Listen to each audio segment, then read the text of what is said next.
Good morning, everyone. I guess this means we should get started. Thank you very much for coming. My name is Eric Selesnow, and I'm the Executive Director of the Governor's Workforce Investment Board. We're here today to talk a little bit about Skills2Compete Maryland, a new initiative that the Governor is launching today. For the past 3 years, the O'Malley-Brown administration has been working very hard on workforce, job training, workforce creation, and ensuring we have the skills in the workforce to compete in this economy.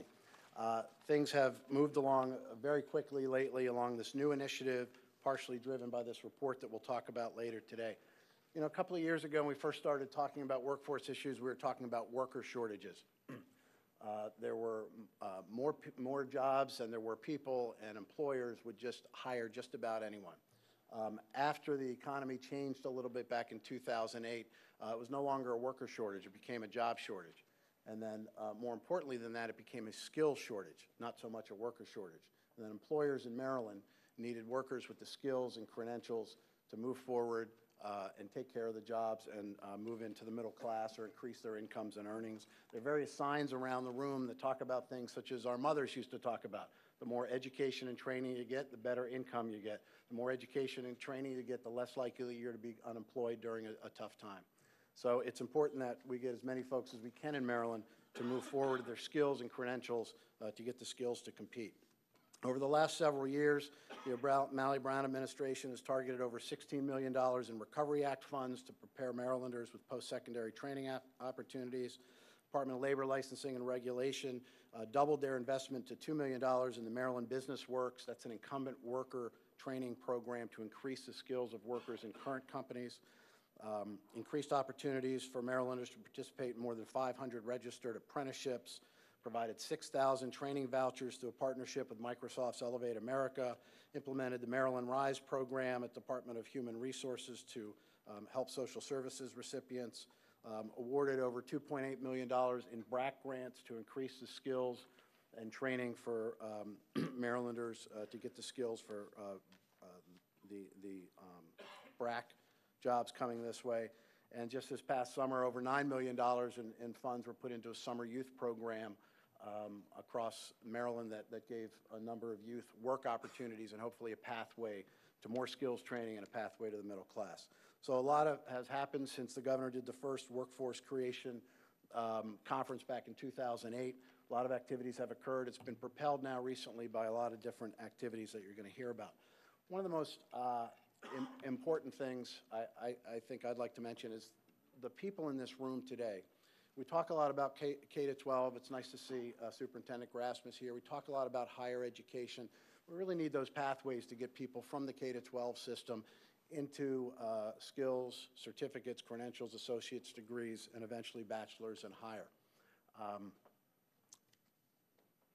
The Skills2Compete initiative will do just that. But sitting in this room today, we have community college presidents, we have directors of local workforce boards, we have business leaders from local workforce boards, we have many state agencies, we have union apprenticeship programs, non-union apprenticeship programs.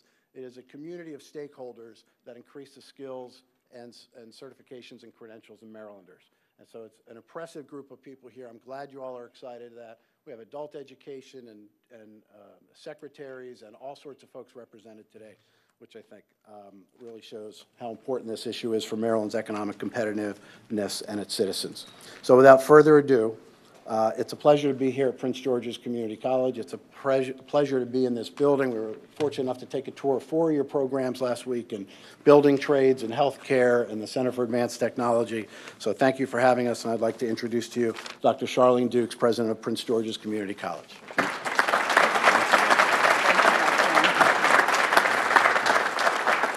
Good afternoon, Governor O'Malley, Lieutenant Governor Brown, Cabinet Secretaries, distinguished guests, and members of our college community. I want to extend a very warm welcome and acknowledge the community college presidents who are here today from across the state of Maryland. And I'm going to ask you all to please stand. These are my colleagues. Thank you so much. And we have with us as well the Executive Director of the Maryland Association for Community Colleges, Mr. Clay Whitlow. Thank you for being here. We are delighted that you have chosen Prince George's Community College to introduce Skills2Compete Maryland. How fitting it is that we launched this important workforce initiative here in the Center for Advanced Technology. I can recall almost a year ago now when Lieutenant Governor Brown spoke at the unveiling of this center, which is today a thriving, vibrant facility providing students with the finest education in computer information systems, engineering, visual communications, and a host of other programs. Certainly not least of those programs is the state's premier cybersecurity center, funded by the National Science Foundation to the tune of $6 million. CyberWatch is a partnership of more than 36 colleges, nonprofit, and for-profit entities across the state of Maryland, the region, and the country. And this month, less than a stone's throw from where we stand, we will begin the construction of our new Center for Health Studies, further evidence of the O'Malley-Brown administration's investment and commitment to higher education and workforce development. The federal and the state call to action is one that we cannot ignore, and we must support President Obama's charge to all Americans to obtain some form of post-secondary education or job training. President Obama and Governor O'Malley have reinforced that call to action with commitments to invest in communities, to invest in community colleges, and to invest in middle skill training opportunities.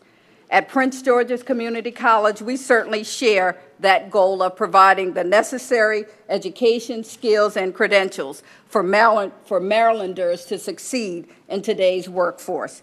It is my hope and my belief that by embracing the new workforce development initiatives which are presented here today, that we can do well by the governor's stance that there is no such thing as a spare Marylander. At the end of the presentations this morning, we're going to ask you to join us in touring this facility and learning about some of the things that we do here at Prince George's Community College. We'll be providing demonstrations for our authorized Apple Training Center, the Center for Minority Business Development, the CyberWatch Advanced Technological Education Center, the Visual Communications Lab, and the 3D Technology Lab.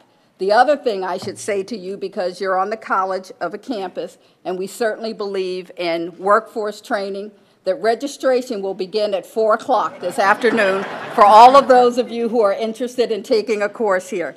So we welcome you to our campus, and we are all eager to learn more about and be an active participant in Skills2Compete Maryland. It is my pleasure to introduce the Governor of the State of Maryland, the Honorable Martin O'Malley.